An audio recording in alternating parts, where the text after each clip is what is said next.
Alrighty, you guys. Whew, been sitting on this Venom video for a while now. Let's see, how long has it actually been? It feels like it's been a while. Oh!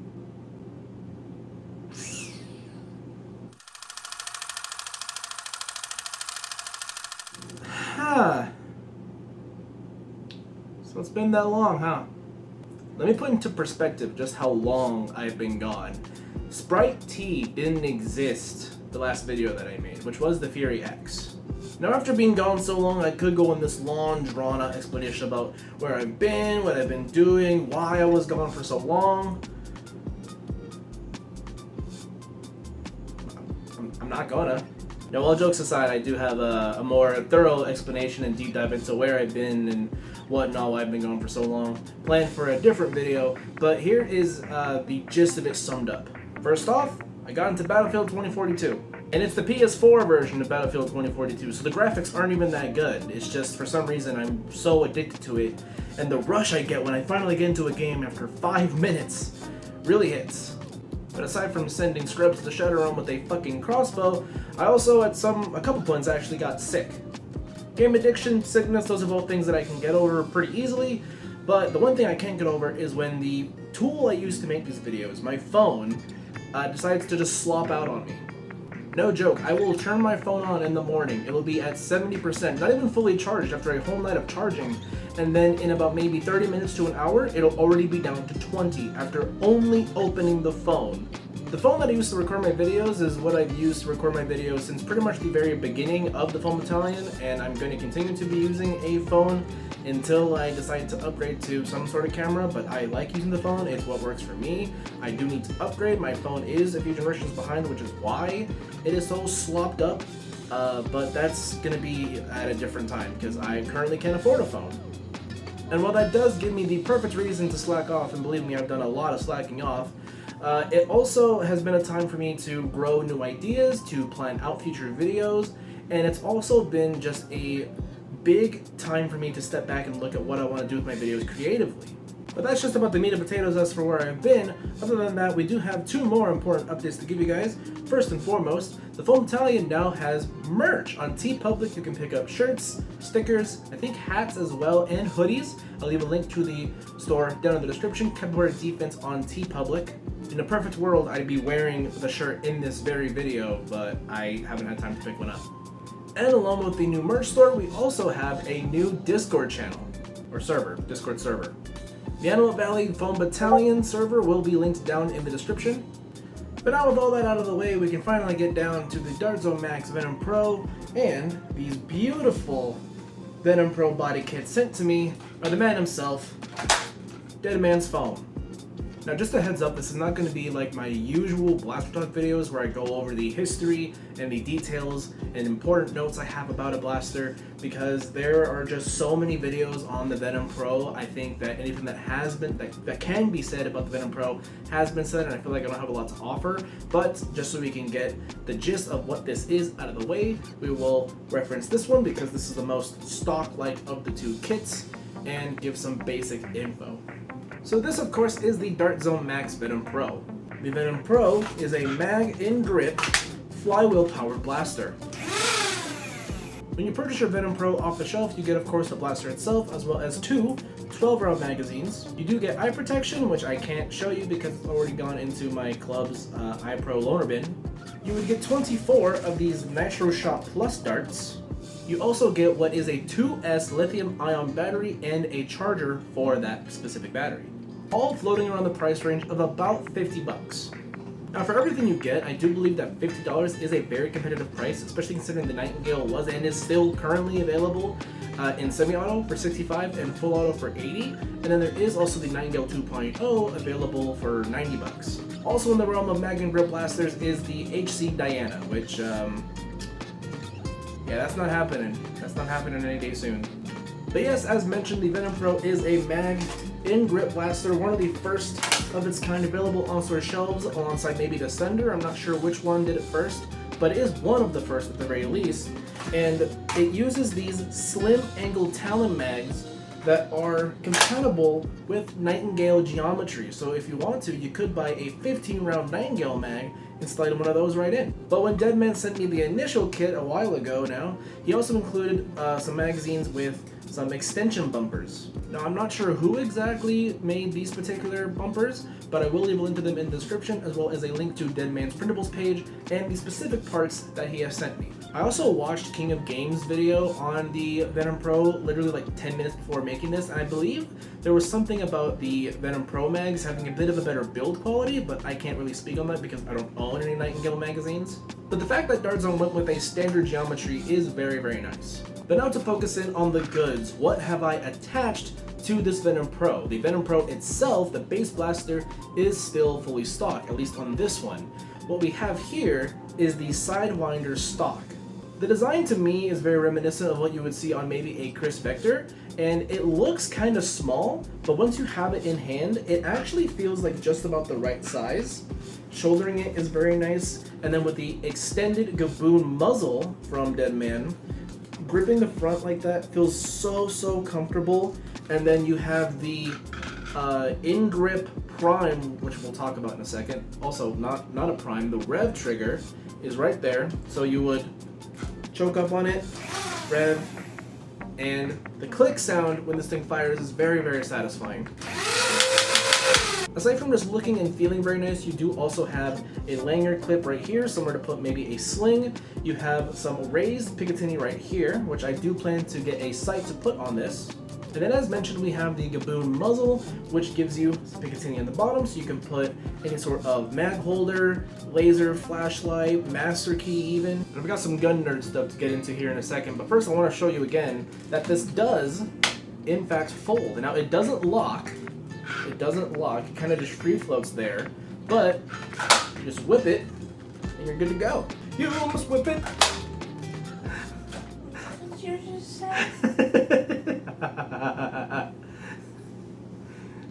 What did you say? You almost whip it. What the fuck does that even mean? I don't fucking know. What did you say? I'm just happy to be recording, you know. We just have a time here, you know. We have time. Can you say it without... You must whip it. See... What is that supposed to mean? I don't know. I mean, what if I whip it? If you want to talk literally, the stock. My penis? I'm keeping that in the edit. That's fine. But now there exists in the real steel firearms world something called the Flux Raider, which is a sort of a carbine PDW kit for a pistol. I forget what pistol exactly it's built around, but it has a stock that when you press two buttons that would be about right here, the stock extends out, and then there's a mag holder in the front, and it's classified as a mag holder, even though you can obviously just grab it as a grip. And then it's a semi-auto pistol, so pow, pow, pow, pow, and then you would drop the magazine, pull in the front, reload, and it's a vibe. It's a really, really cool thing. People have their opinions on pistol chassis is what they're referred to as, actually. I really want a Flux Raider kit for the Venom Pro. I didn't know that was something I needed until Deadman decided to send me this. I talked to him briefly about possibly designing one, and he said it wouldn't really be that hard. And now I can't dare make this video without telling this amazing story. The kit that you see over here, the full Gaboon kit, as I call it, is the kit that Deadman had originally sent me. I made a video unboxing it, and that one came to me very smoothly. This kit, I did pay the shipping for because I just couldn't stand him sending me another kit for free. I paid the shipping, he sent it to me, and for about a good day or two, it was just up in the ether. Because you see, I gave Deadman my P.O. Box address, not my home address. And if you've ever seen me in any Nerf server or chatted with me on Discord, you would know that my Discord handle is Sweetbread Jake. And Deadman went ahead and put Sweetbread Jake on the package, but he didn't put the box number. Or rather, he tried to put the box number, but whatever system the address was going into, it just didn't want to put it there. So somehow, my blaster, or at least the kit, ended up in a bakery that's in the same lot as my P.O. box. Seriously, I'm not joking. My girlfriend drove me there. It was in the bakery, and I was texting Dustin the entire way. He goes like, well, what's the chances of bakery in the same lot? Like, you're never gonna believe this. And then what's even worse, apparently this is a normal thing. The guy had envelopes that were addressed to some guy, tax information that's just going to this bakery. Well, it was a very funny day, and now I get to tell this story for the rest of my life. But that is the Sidewinder stock with the Gaboon muzzle.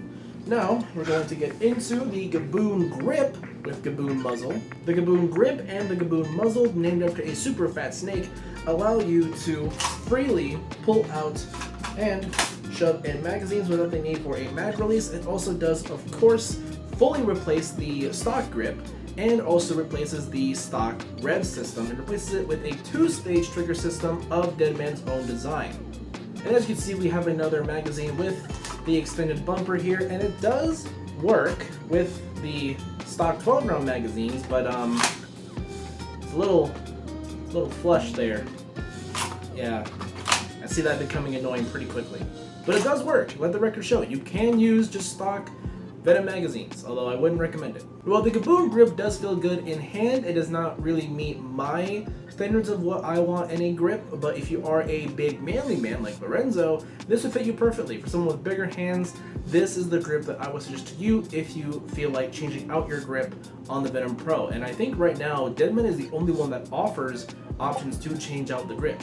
Not to say this is at all a bad grip, this is a very well designed grip, very comfy, just not exactly what I want. And of course, there's absolutely no shade here being thrown towards Deadman. He did a great job designing this. I am so appreciative that he sent this to me for free. I had no expectations that he was just going to be sending me an entire Venom, because he sent me the Venom, the kit, the mags, all of it, and then some. And I appreciate it so much. I never would have thought that I ever would have been sent anything for free, but he did, and I'm just grateful for it. But I do have to say that this is not going to be staying in my possession. In fact, shortly after this video comes out, this will be going to a new home. It'll be going to a friend of mine, a local club member for the Foam Battalion. It'll be going to Tony, who is new to the Nerf hobby, and I want to help get him started. He already has a couple blasters in his possession, and this will be going to his arsenal as well very soon. And I'm just happy to know that this will be going to a good home, and I am again utterly grateful, and I have no words to describe how thankful I am that Deadman sent me this, sent me that, and I have no words. Just thank you.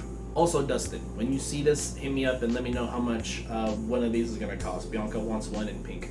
But now that's about all I really have to say about the parts that I have here, thanks to Deadman and the Venom Pro.